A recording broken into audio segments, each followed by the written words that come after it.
Welcome back to Mik'd Up. I'm excited to introduce our next guest. He covers the Bengals for ESPN.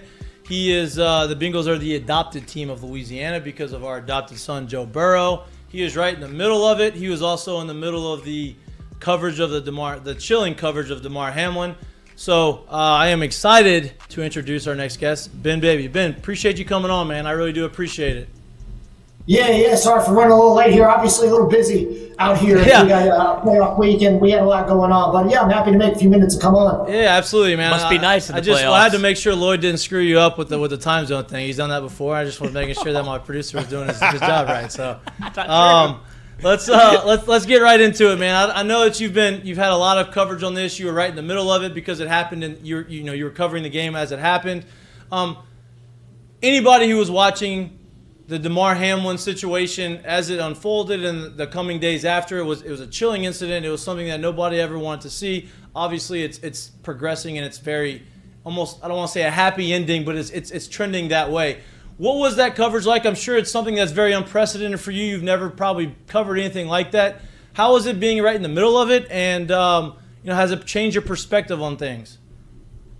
Yeah, I think that anytime anybody who covers football or combat sports or anything like that has to know that in the back of their mind something bad can happen, even if nothing does. Because I think that puts into perspective what it's like when these athletes go onto the field risking bodily harm. They're giving something in exchange for us to cheer on whatever team we're watching or enjoy whatever sport it is. And whenever you go to a game, you have that understanding, and also you just cover whatever happens that night, whether it be a football game or whether it be a situation that we saw with Damar Hamlin. So, whenever we saw Damar go down, and it obviously became very clear that this was a unique situation. He was down there for an extended amount of time and was not placed in the ambulance, even though they brought the ambulance on the field very quickly. So as the night shifted, and I was at the stadium and then quickly was at the hospital, you just try to do what you do, whether you're covering a game or a news story. You try to figure out what's happening and get the most accurate information and then relay that information. So obviously it was good to see throughout the week the updates that you had from Damar Hamlin. And, I think I might have accidentally broken the news to Bengals coach Zach Taylor that Damar was back in Buffalo and released from the hospital. And, he had a big sigh, and you could tell that it was something that was top of his mind. And he, and along with everybody that was following that situation, are happy to see Damar back in Buffalo, back in stable condition, and hopefully on the road to recovery. After a situation like that, right, after something that is so unprecedented and so chilling and so emotional, how do you as a team, or how did the Bengals as a team that you have seen get back on track? Because this last game with the Ravens was one, a division game, and two, an extremely important game based off of not being able to play that Bengals-Bills game. This game meant a lot more than it would have been had the Bengals ended up winning that game. How did they navigate through that, and what did you see as far as the emotions in the locker room? Yeah, I think that one of the things that came up often was that you kind of have to a degree, compartmentalize what you're feeling. And unfortunately for a lot of these guys, it's not something that's new to them. When there's stuff going on in their personal lives, someone put it to me, there's been a lot of guys, especially this year in that locker room, who have dealt with deaths close to them or situations going on in their family. And you'll see it pop up on the injury report as they miss one day of practice with something that's non-injury related or personal. And then all of a sudden they're back the next day. You don't really have a lot of time to grieve as players or go through emotions. You have to go back out there and you got to prepare, because there's an opponent that's coming out there and you're going to have to basically do battle, for lack of a better phrase, on Sundays. And I think for players, it was a lot of that same feeling, talking to Joe Burrow, talking to T. Higgins, Jamar Chase. I think they understood that, this was a unique situation. And even Joe, throughout the week, said he didn't really know how it was going to feel. And then I asked him Sunday how it was pregame, and he said it was indeed a little weird for him trying to kind of navigate that. But you saw the celebrations afterwards when they beat Baltimore, and even being at practice throughout the week, being in the locker room, it felt as normal as, it almost felt a little eerily normal. But right. I think that was a lot of guys going through the motions and kind of really just trying to keep things as normal as possible and to kind of keep their mind focused. And a lot of those guys, I think, enjoyed that they were back around each other and back in a routine that felt familiar and enabled them to keep their mind off the situation, which was obviously something they had a lot of concern for. Getting back in that routine, obviously, and having to go out there and play a football game and position themselves in the playoffs was extremely important for them, right? They had to play the Ravens. They had to beat the Ravens, so they didn't have to play the whole coin flip game and try to decide where they were going to play or the seeding. You know, obviously they didn't have a chance to get the 2 seed because the Bills game was not played. What was the feeling in the locker room and around the organization in the sense of like, hey, I feel like the NFL is like the only team that's not getting any benefit from this is us. And like, what did that add to the emotion of actually going out there and winning that game and make the celebration the way it was? Like, what was the emotion of the team going into that game and after the game? Yeah, it was really interesting. I felt like there were a lot of emotions that everybody was going through, through what happened with, the sorrow that would happen with DeMar. And then as the week progressed, there was a lot of anger and indignation about kind of that coin flip situation. And, talking to Zach Taylor and, getting the memo that we did, our ESPN, Seth Wickersham, got the email that Bengals Executive Vice President Katie Blackburn sent the rest of the owners. They were not thrilled at the coin flip situation. Joe Burrow said that, they would have liked there to be a neutral site option for them to potentially, if they play Buffalo in the divisional round, that is an accommodation that the NFL felt like logistically was not possible. And the NFL admitted, listen, we know that not everybody's going to be happy, and this was the closest we could get to having some sort of equitable situation given what happened on week 17. But, I think everybody saw the game. We all saw Joe Mixon's coin flip celebration, which will hurt his pocketbook a little bit more than for that quarter. But all in all, this is emblematic of a team that they feel like they've had to prove that they are legit even after last year's Super Bowl run and prove that they deserve the respect that comes with being one of the NFL's best. And I think that's just played into their hands, and they were more than happy to take any extra motivation, not that they necessarily needed it. Staying on the playoff situation right here, right? Like we see a team that, obviously had to kind of shift gears back to business as usual. And they go into a situation where 6 days later, after such a very, very, very, very uncharted situation happens, you're playing again, right? They go and play the Ravens. They have to turn right back around and play the Ravens again. How tough of a task do you think this is, especially with the opportunity of Lamar looming and coming back and playing on this And team? do you know if Lamar's coming back? Yeah, that's a great – first off, on the Lamar question, that's a great question. I think everybody is wondering that, not just in Cincinnati but in Baltimore. Our Jameson Hensley reported that, that still remains to be seen. Bengals coach Zach Taylor said today that they prepare every week like the best players are going to play. And, the last thing they're going to do is get caught off guard if Lamar Jackson isn't on the field. I think one of the good things about this matchup is there's so much familiarity on both sides. So even if they don't know if Lamar is going to be available, and let's be honest, I think that's going to be very tough for him to be back out there after missing so much time and picking up where he left off. The Bengals have been falling to a lot of good Lamar Jackson experiences. They know how good he can be. Lamar and the Ravens beat them earlier this year in primetime on Sunday night, if I'm not mistaken, which is what the circumstance will be on Sunday. But, they understand the challenge, and they know that it's not just that Baltimore and you're facing a good team,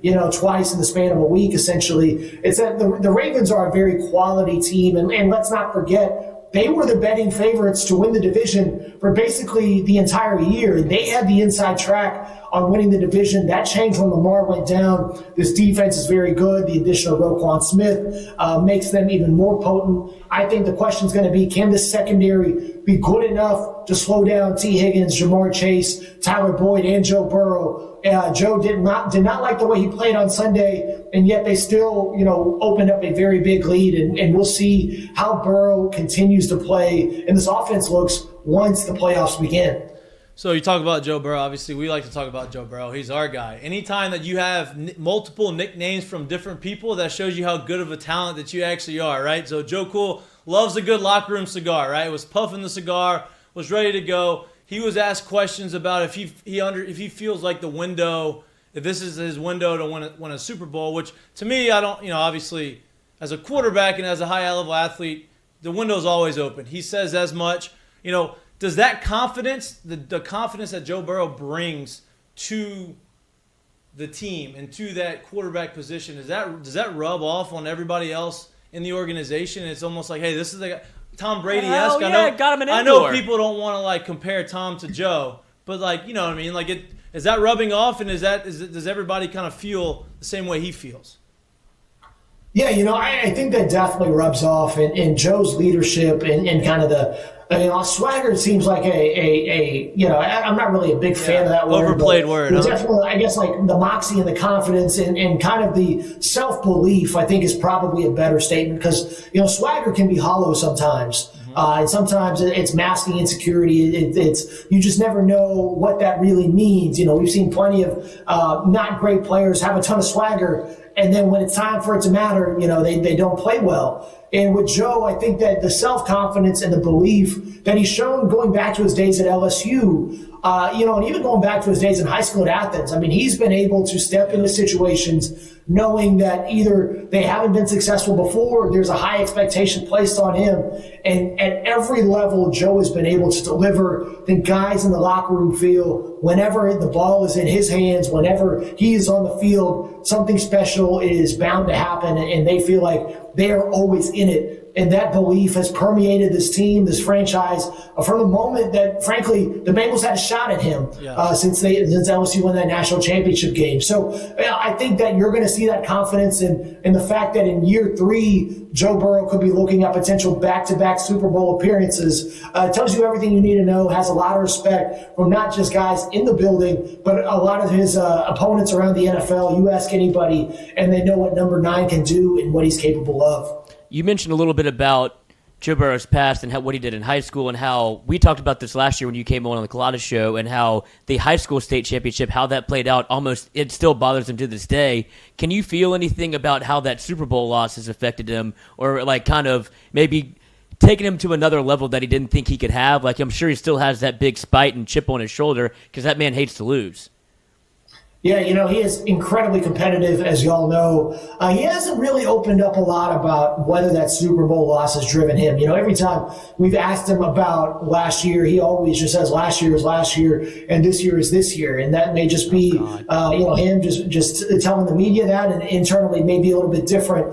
But I can assure you that, whether they lost or not, I think Joe Burrow is a guy who always wants to excel at the highest level, and he's built that way. Talking to Bengals offensive coordinator Brian Callahan, he pointed out that there's just something about Joe, that makes him truly special, that is innate with him in the way he's built, the way he goes about viewing the game and attacking the game and preparing for the game. This year, the bold statement about it, the window not being, it's always going to be open his career. Earlier a few weeks ago, he said that he has no weaknesses in his game. Yep. And I thought that was just as confident as what he said yesterday. But it shows you how much he prepares in every offseason, what he does to make sure he's in a good position to lead his team into victories and to championships. So I think that just goes back to, how he has been wired, how he was built, how he was raised, and they don't really know how to put a finger on it, but whatever it is, they're happy that guy is in their building. So you bring up and you touch about last year a little bit, and we sit here and talk about this thing. I don't think anyone in this room or anyone in this conversation would disagree that last year they were the surprise appearance in the Super Bowl, right? So you go into this year with a team that just came off a Super Bowl appearance, and they have the pretty tough start, right? And Joe didn't look as well, missed a lot of training camp with the appendix stuff, right? Yeah, appendicitis, and then now the slow start this year. I think it's pretty okay to say that they're still somewhat of the underdog kind of surprise-looking team, but they're clicking on all cylinders again, right? In your opinion, this year's team at the conclusion of the season or last year's team, which one do you think is clicking better, healthier, and seems like they're more primed to make that run and actually take that next step this year? Yeah, I think definitely this year's team is leaps and bounds better than the team from last season. Last year, I think the Bengals were just, you got to remember, this was a franchise that up until last year, that wild card game, had not won a playoff game in more than 3 decades. Wow. And then they were able to do that against the Las Vegas Raiders and go on that run. I do think that they're playing at a high level. Obviously, they've won 8 games in a row, closed the season on a massive win streak. Everybody thought that that December schedule was going to trip them up. And to be honest, they haven't even had a challenge in a few weeks. It's almost like they're just on cruise control. And I think that's probably the most concerning thing if you are a Bengals fan is that, they haven't really been tested all that much and they haven't been as consistent as you would like. You look at what happened against Tampa Bay. They fell behind 17-0, then immediately flipped gears, came back and rolled in that game. They were up big against the New England Patriots. I believe that was 22-0. Had to hang on in that game. And then yesterday, up 17-0, and all of a sudden just went on autopilot. Now, the Bengals will say that they wanted to hold some things back because they knew they were going to have to play Baltimore. But that being said, I think great teams, championship-level teams, are able to play well at a high level and put teams away and not start slowly. And I think that's something that the Bengals have struggled with the last few weeks. And it could be as simple as they're just that good that they need a challenge to kind of bring the best out of them. But, going forward, I think they will be tested and I think they will be ready to go. And this team feels like that consistency factor won't be an issue. Ben, I know you're a very busy man. I appreciate you coming on. I just have one more question for you. Obviously, we know with Joe behind under center, anything's possible. They can go as far as he takes them to go. Realistically, in your mind and people that are around the game's mind, how far can the Bengals go? Because the AFC is obviously, I think anybody would say this. I think that the AFC is the strongest conference. Obviously you have the Chiefs, you have the Bills, you have the Bengals, and you have Lamar with the Ravens. You have all these teams that are capable of beating anybody. How far can they go? I mean, they can win the Super Bowl. I mean, that's not even I feel like that's not even a bold statement at this point. You saw they've won 3 straight against Kansas City. They looked very good against Buffalo before that game was canceled, albeit very early. They have played some very tough teams and looked very good against them. We'll see what the NFC brings to the table, but this team it appears to be the real deal. You look at what they're at defensively. I think last year the offense was missing in the postseason. This year they look like a much better and consistent unit. I mean, I would not be stunned at all if the Bengals get back to the Super Bowl and get what they did, and that's getting that Lombardi Trophy. Hold on, one more before you go. Last question. We had a little bit of a debate in the break as to if the Bengals would have to play a neutral site game if they get to the AFC Championship. That is not the case, correct? Yeah, that is not the case because Kansas City won. So the Bengals, if they were to go, they would likely, if Buffalo wins, they'll have to play at Buffalo and at Kansas City, which is a tough road. But, I don't think anybody in that building is going to mind. They did it last year, and I think they're more than happy to go out there and do it again. Ben, I appreciate it. I hate that I was wrong in that debate, but I appreciate it. Man, enjoy this run in the postseason, and I thank you for coming on, man. Hopefully we can have you on again. Yeah, my guy Matt Train at WBRZ vouched and said y'all are good people, so I'm going to jump on. Hey, tell him I said thank you. We like to believe we're good people. Sometimes we're not, but I like to believe for the majority of the time we are. Hey, I respect that by you. Vet us. You have to vet who you go on. Yeah, no doubt. Journalistic integrity. Yep. Enjoy it, man. Thank you. You got to trust your ties. There you go. No doubt. There you I go. appreciate it, man. Thanks for coming on. Yep. Thank you for having me.